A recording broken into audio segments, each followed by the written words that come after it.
Hello everyone, I'm Rod Rock, the Superintendent of the Clarkston Community Schools, and I'd like to welcome you to the Future of Learning. This is my 5th year as the Superintendent of Schools, and in the last 4 years I've noticed and heard from many who either grew up here or have lived here for a long time just how fast Clarkston is changing. Things are very different than they were 20 years ago. There are many new businesses, new buildings, new developments, and most importantly, new people. People who come not only from the United States, but all over the world, and they settle in Clarkston. They become part of our community. People from England, France, Germany, Iran, India, China, Mexico, and Canada. This trend is especially noticeable in our elementary schools, and I believe it's here to stay. Clarkston is now as global as it's ever been. Given this, I wonder how it's going to look 20 years from now. How much different it'll be. And I wonder how different the world will be in 20 years when our very new preschoolers are on their way out of school and into the workforce. This is really a big question in education, and what can schools do to prepare children for the future, for a global community? What skills will they need? Today I've asked Irina Bokas, who is a parent in Clarkston and the PTA Council President, who originally came from Russia, to join me to talk about this and give her perspective. Irina, thanks for being here. What are your thoughts on the future of learning? That's actually a good question. If I go back to my own schooling, which was certainly back in Russia, then I have to admit that I really remember or use very little from what I learned. And I think everybody's pretty much like this, doesn't matter where they are. And I think it's because what I learned was very limited in terms of how I can use it or how I could use it even then. But what's more important to me is that I believe that it really didn't prepare me for my future. And I still remember when I came here about 20 years ago, that heart-stopping moment at JFK in New York, when I suddenly realized that everything that I knew or learned, for this matter, was of no use, because I absolutely didn't know, had no idea how to function in this society. So I had to relearn. I had to learn again how to conduct business, how to form relationship and technology, because it was very different. And with this, I was really lacking in knowledge and skills and perhaps cultural awareness, and I just wish I was better prepared at that time. But really, to answer your question, from my perspective, the future of learning has a double meaning. On one hand, it implies what the content of what our children is learning, or perhaps will learn in the future, and the means, the perhaps new ways for them to learn. But on the other hand, and more importantly, I think it's about how what they're learning now will be used in the future. And in this sense, it is the future of their learning. When it comes to my children, of course, I would like them to know how to apply what they're learning today. And I think whether or not what they're learning today will have future greatly depends on what they're learning and how they're learning now. Does it make sense? It does make sense. I've heard it said that whatever we're doing now is preparing us for the future. And I agree with what you're saying. In order for that future and for the learning that we're doing to be applicable, it has to be meaningful and relevant to our students every single day. So we educate over 8,000 students.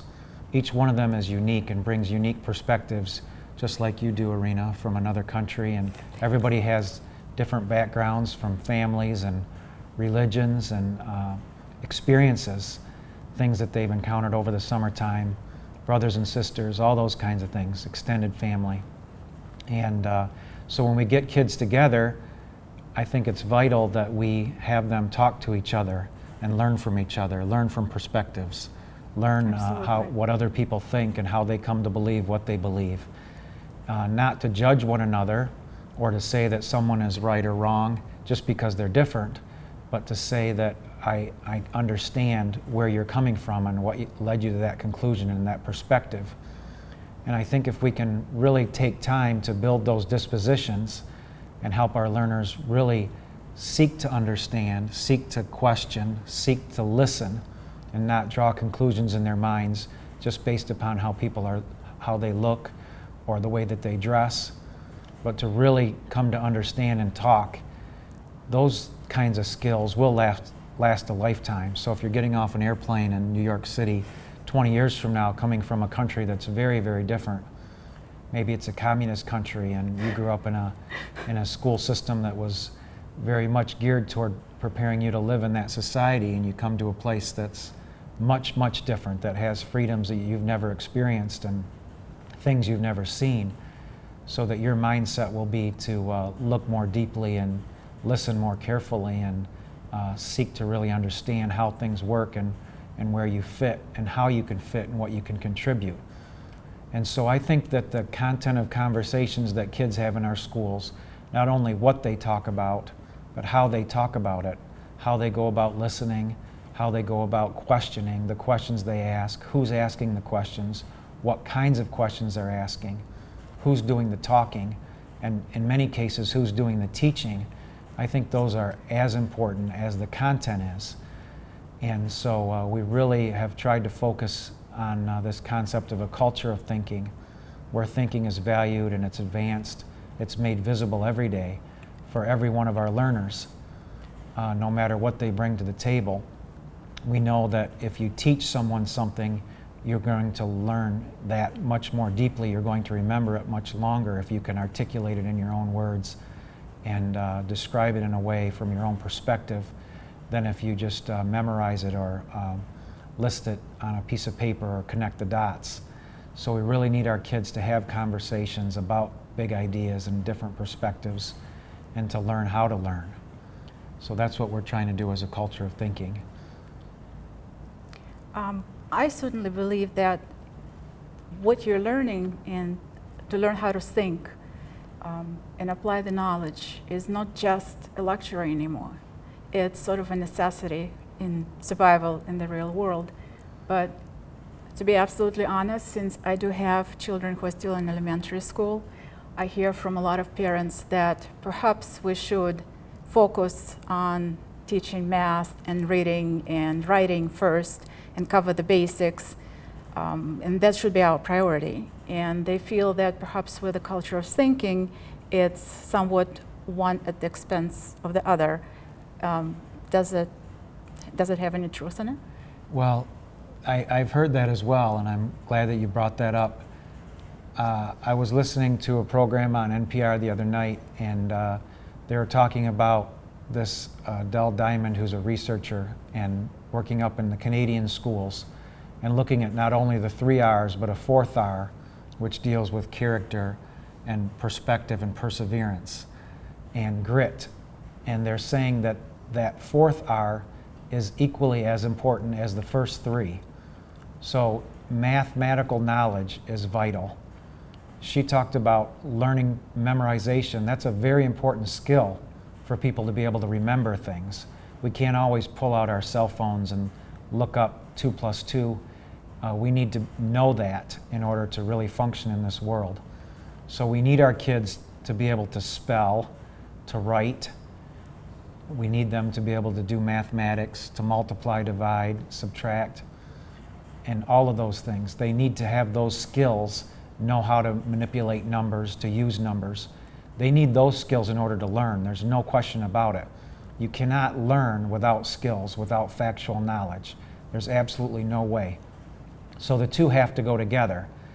I think what we need, and what the research is bearing out, is kids need to have relevance to their learning. They need to have something that is accessible to them. They need to have something that's meaningful to them so that they can think about it, that they have a perspective on, not just learning because the teacher said so or because it's in the textbook, but because it has personal meaning. And when we make those personal connections to learning about the content, that learning really lasts. Not only the content knowledge, not only do I know my math facts from when I was an elementary student, but I know how to apply them. I know how to look at the blocks on the wall behind the camera and figure out square footage and things like that because I can think with what I know. So in order for kids to have the kinds of futures I think we want for them, to be prepared for whatever they encounter, they have to have both factual knowledge and be able to think with what they know. And that's what we're asking kids to do in a culture of thinking, not one at the expense of the other, but the two happening at the same time.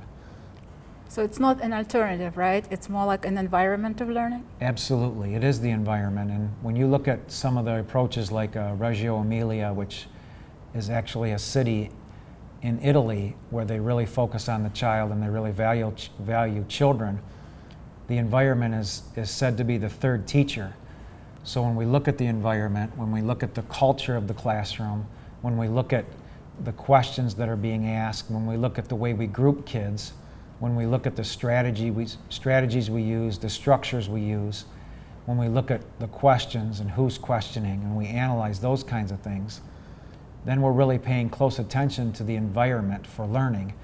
And that's something we have absolute control over as teachers, I believe, and as leaders in our school system. We can control the environment. There are many things we can't control. As we know, the state of Michigan is coming out with a new assessment. We know that Clarkston students have improved their standardized achievement scores. Recently, you've seen our high school ACT scores and our MEP scores in the state of Michigan are improving in the county. All those things are positive indicators of the good work that we're doing.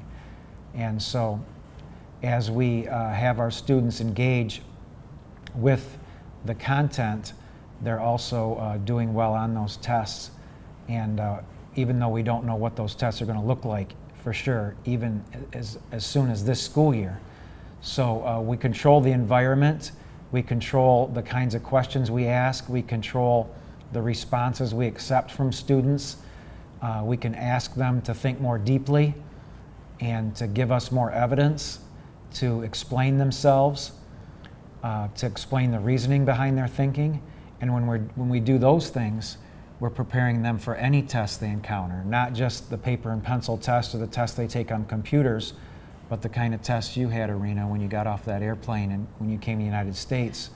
And your thinking was very visible and your abilities were very visible in terms of what you were prepared to do. Thank you. Well, I was learning that when we learn multiplication, we just memorized everything. And now I see children doing it in a number of ways. And it seems that it takes longer time, but perhaps the way I remember, if we have to memorize every problem, and that's how we learned. But now it seems they need to understand why, let's say 3 by 3 equals 9, and not just remember the answer, even though perhaps in the beginning it takes a little bit longer. To me, though, it's sort of like a good financial investment, sort of like a college fund that we know we need to have, not all of us do. But nonetheless, with that, you kind of take your resources that you have and you put some of them to benefit the family and the kids right now, and then some of them you invest in the future. And of course, you have to take something from the present time. So the kid might not get a new video game, but I think that having this financial security when they start their adult life will be to great benefit to them, an advantage. I absolutely believe that that's true. I've read some research about critical thinking and how actually a very small percentage of adults can think critically, as it's known, as in being able to hold two opposing viewpoints in your mind at the same time and then conceptualize a third viewpoint of your own that's independent of the other two. And that level of critical thinking is actually evident in less than 1% of adults. And I think that if we can help our students think more critically from a very, very young age and all the way through school, and to question things, to wonder more deeply about things, to look beyond the obvious, to make connections between ideas, to understand historical perspectives, to learn how to learn, if you will, I think that will serve our students, our citizenry, our United States Independence Township, our whole world. I think that serves us all much better when we're all capable of higher level thinking. And that's really what I want for every single one of the students who attends the Clarkston schools. Is there any way for parents to experience, not just hear, but actually experience this environment? Absolutely. I've been talking with the building principals about back to school night and curriculum night, and I've asked them that when parents come in to talk about how is it going to feel to be a learner in this space? How is it going to feel to be a learner here this school year? And then I've asked the principals to ask the teachers when the parents come down to their classrooms on curriculum night to really talk about how it's going to feel to be a learner here. What can you expect in terms of your students learning and how they will engage, and what will the environment feel like? So that's going to be the first opportunity for parents, again, to get back into really understanding what we're trying to do and what we're trying to do and why we're trying to do it as a school system. And then throughout the school year, you'll see many opportunities in print and also on Independence TV. You'll see newsletters coming home, and you'll have opportunities. You'll be invited to school to experience this way of learning. And we invite you to question as well, parents, not just to accept things on the surface level, but to really understand why we're doing this. You are your child's first teacher, and you are our partners. We know that kids whose parents really engage and care deeply about learning, those kids do well in school, and we want that for every child. So we look forward to partnering with you and to having these conversations all throughout the year. Sounds like a good idea. I'm grateful for this opportunity, Irina, to have this conversation with you. I know there'll be other opportunities for Irina as our PTA Council President to come on Independence TV and talk with some of our school leaders and different stakeholders in the community about perspectives throughout the year. You'll also see some of her writing in newsletters, and you'll hear from her because, like I said, our parents are our partners, and so we're grateful for all the time that you put in, Irina, and all the time that all of our parents put into making education excellent for every child. Thanks again for this opportunity, and look forward to seeing you soon. Thank you. All right, that's it. Stuff.